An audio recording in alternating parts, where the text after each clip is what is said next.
Hello, welcome to all my listeners in our YouTube channel whose name is The Changing Life. My name is Harsha Srivastav and I'm with my friend Anmol Srivastav. So today we are going to have a discussion, we are going to have a debate over the topic that mixed economy versus the pure capitalism, and which one is better. I'm in the favor that pure capitalism is better, and my friend Anmol, he is in the favor that mixed economy is far better. Before going on to debate in this topic, I clearly make understand all my listeners what is capitalism and what is mixed economy.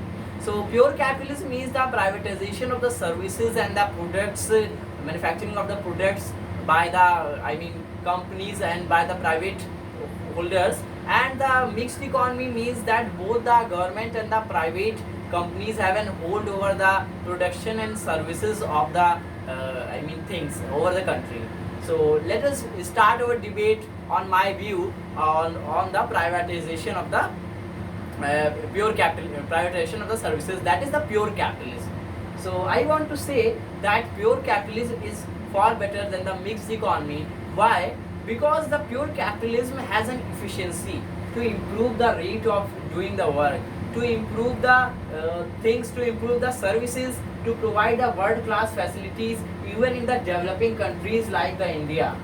And if it and another thing is that mixed economy cannot be able to serve as good as the the pure capitalism, because if we are having the private hold, then there would be a more competition between the private players, and then what would be happen, there would be much improvement, and we would be able to enjoy the services at the low amount of the cost with a better quality.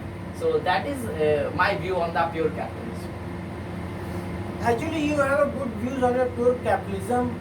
Actually, I am going to tell about what is a mixed economy. Mixed economy means it is a mixture of a two economies. That is total capitalism, that includes the only private sector, and that is another is socialistic economy. Socialistic economy means economy for welfare purpose. Means that economy which governed by the government or any other body just for the sake of welfare and development of a society. So in my point of view, actually we should have a combination of these two economies. That is mix that is capitalism and socialistic economy. Actually, for development of a country, for a growth of a country, it is necessary to have both the economy, that is private and socialistic. Actually, in private economy, what happened that all the powers and all the duties and all the decisions that have been taken by the few players in the market, and that will decide the market rate and the competition, and what happened, they will play with the prices and they will dominate the market.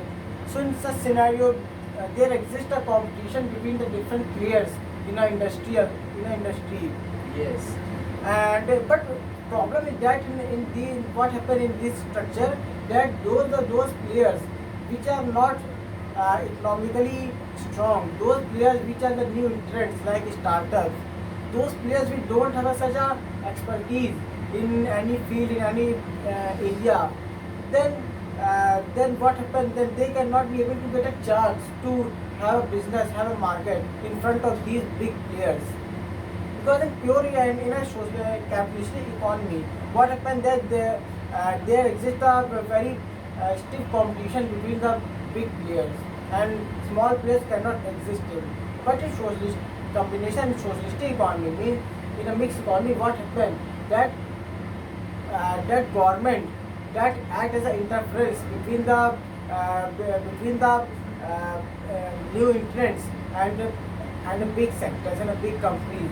Then government manipulates and formulates their own rules and regulations, so that small companies may not be getting harmed from this competition, and so that there cannot be exist a monopoly in the market, so that these startups and new entrants can also be also can do a business efficiently.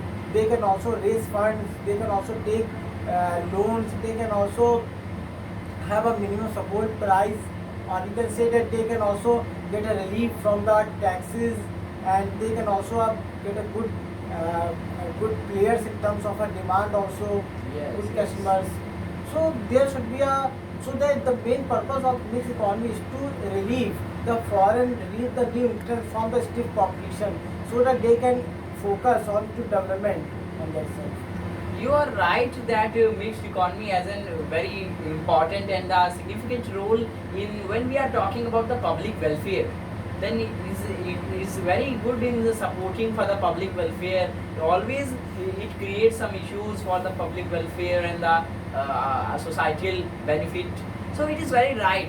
But if we talk about the pure capitalism, that's the privatization of the things. So privatization of the things, pure capitalism involves the process that it is object oriented. Why it is object oriented? Because it sees that which type of product is in demand, and that type of product it starts making, it starts production of that type of product, and in the return of which is getting the maximum out of the production, and is able to get a profit maximum out from that product. So that is the major mechanism behind the pure capitalism. That it always focus on the where is the, what is the market, what is the demand of the market, and is always tries to fulfill the demand of the market. That sometimes the mixed economy lacks. There is a thing where mixed economy lacks, because it is for the public welfare. It has the general production terms, it has the general system of producing the things. But if you talk about the mixed economy is not updating one, because it does not updates itself with the time. But the pure capitalism, the privatization is always updating himself, and is always trying to fulfill the need of an hour by producing the things which is in the great demand to the market. So it is in type of object oriented working is there.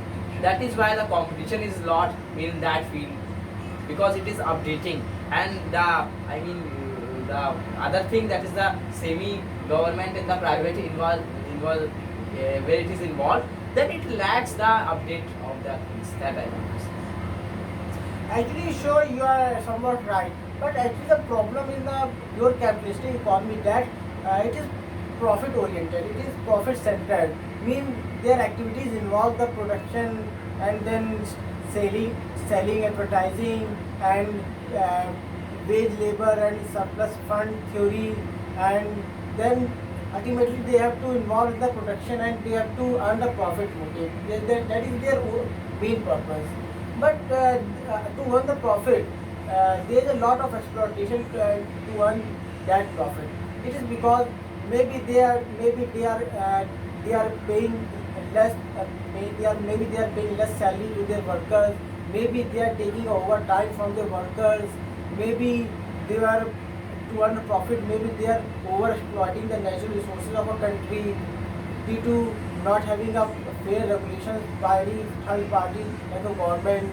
So this is profit center oriented. Yes.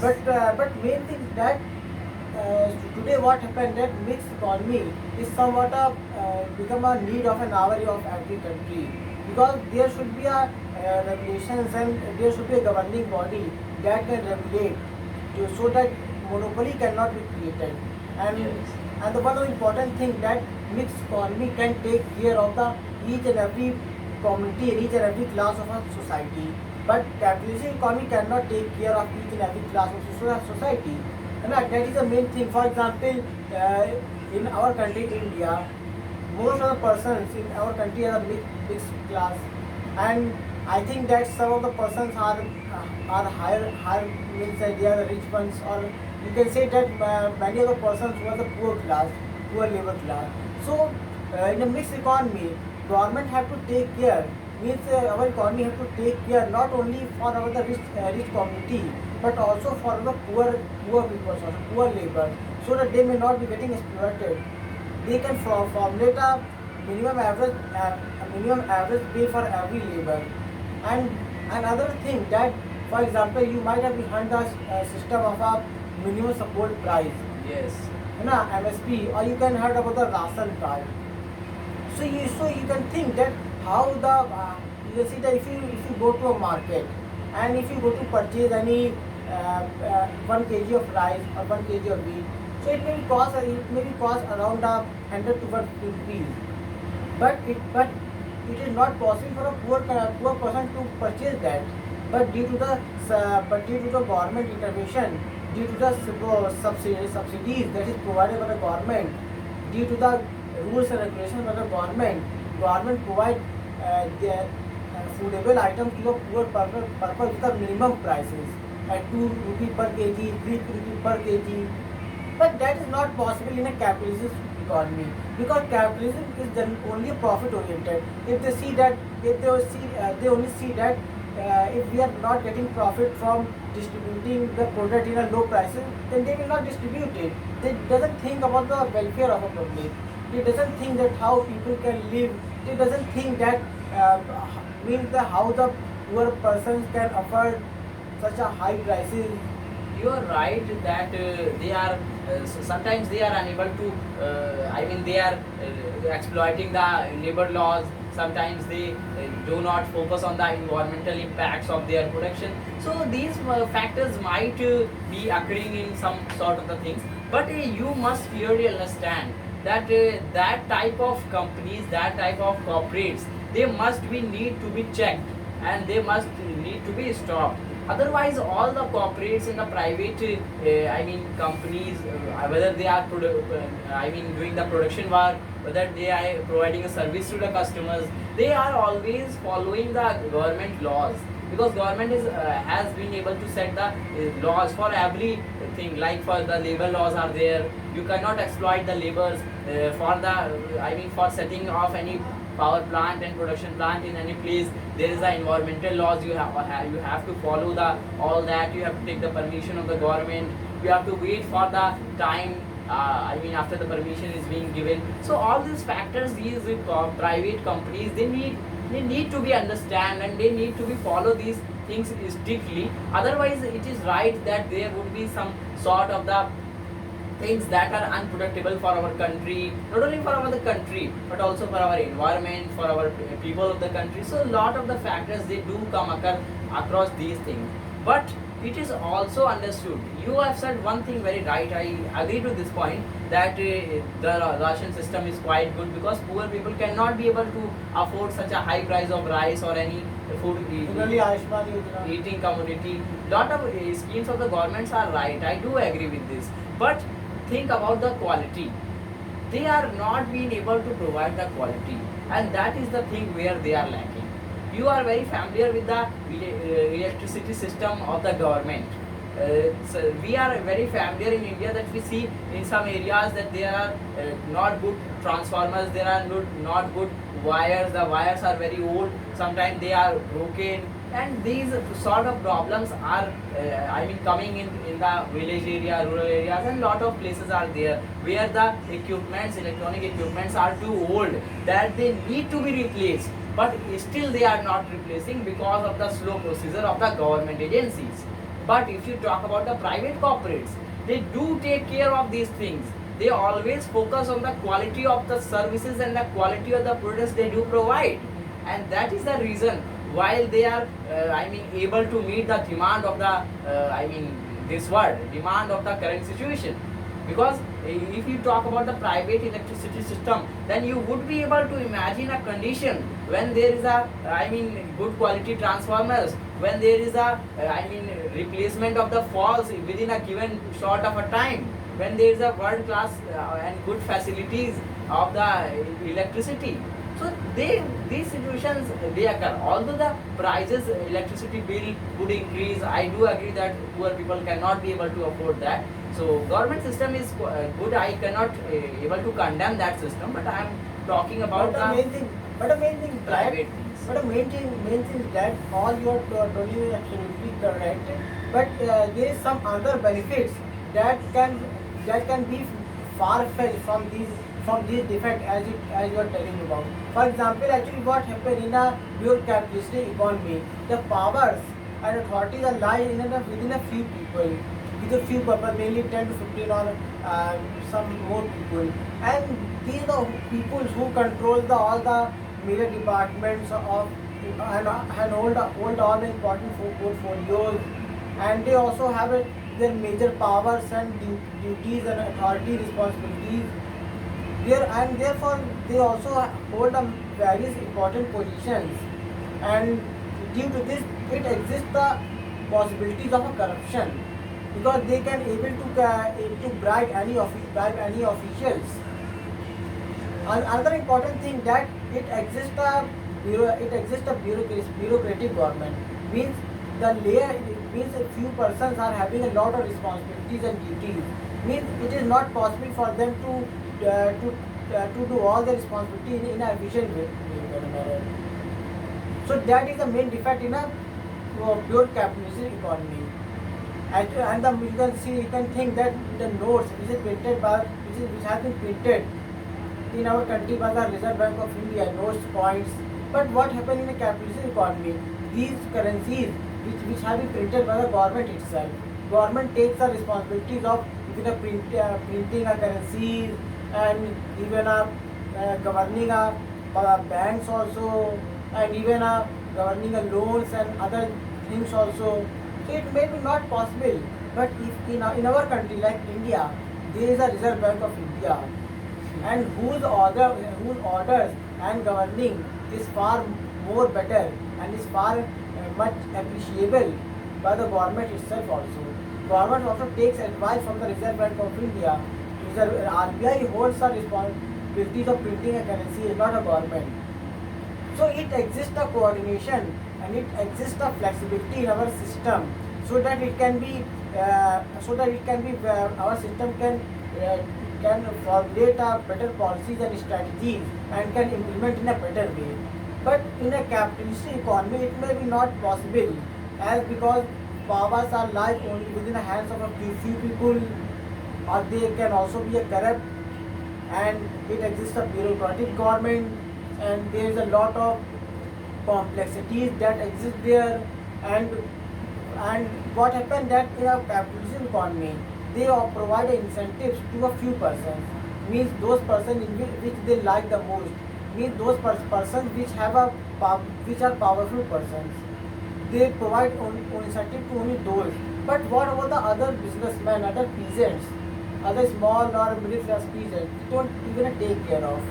That is the main defect of a pure capitalist economy. And one more thing that I want to say, as you told, that the quality of services which are not there in a mixed economy. But I am not agreeing with your points, because today most of the institutions like banking institutions is going to be privatized. Yes. And like I say that ICICI Bank and other banks, and most of the banks have been merged to ease the regulation and governance.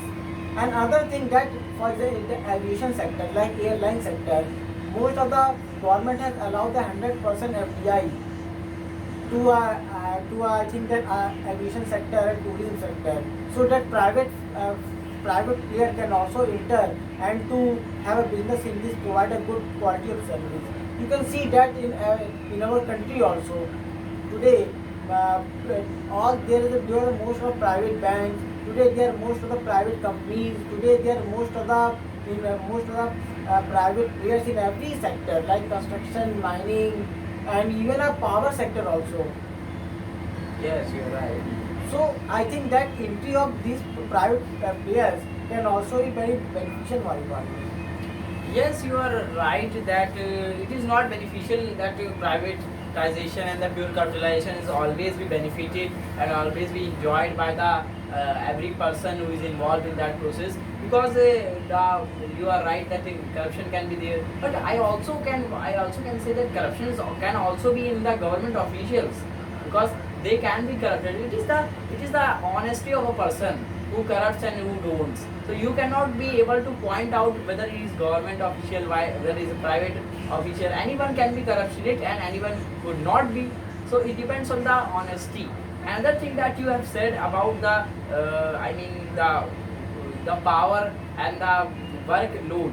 So it is an infrastructure of an I mean business, or you can say the working criteria, that the people who are in the, it is a pyramid, that people who are in such an above topmost point, they are having a lot of responsibilities and they are in very less number. But people who are in the lowest part of that step, so they are having a, I mean some less responsibilities. For example, if you take an example of a bank, so the bank manager has an I mean lot of responsibilities to do, to handle, and apart from that, the peon is having less responsibilities as part of it, the I mean the bank manager. So it can be depend on that situation. But I do agree that privatization, along with the surveillance, along with the supervision of the government officials and the government hoarding should be there, then it would be able to provide the best of its kind, and then it would be able to make the best use of the productivity and increase the I mean they will able to move in the path of the development of the country. So that is all I want to say, that the privatization must be involved, indulged with the government officials. Government must have an hold over the private corporates and companies, so that he can be monitor whether they are, I mean they are dishonest, whether they are corruptionist, whether they are exploiting the labor laws, whether they are exploiting the environmental factors, and lot of things are there. Actually, the government, actually there should be a governing body, just like in a Yes. mixed economy, so that they can have a control on the what are the activities that is going to be take place in the markets, industries, in the Yes. environment. That is the main thing. So for example, so that is the main important thing. So that I want to say that government sector and private sector should work together and to move for the development of the economy, because without only government sector cannot promote cannot develop the economy. Yes. And not the only private players can develop the economy. There should be a coordination between both of that for a development of the economy. Yes. And that is the main success of India also. Yes, you is very right, and we do agree with this point, that there must be an requirement of both the parties, and supervision should be there of the private companies. So that's all we have concluded, and we want that you would be able to write your comments on this topic, provide your I mean opinions over this topic. So until then, goodbye and good luck. Thank you.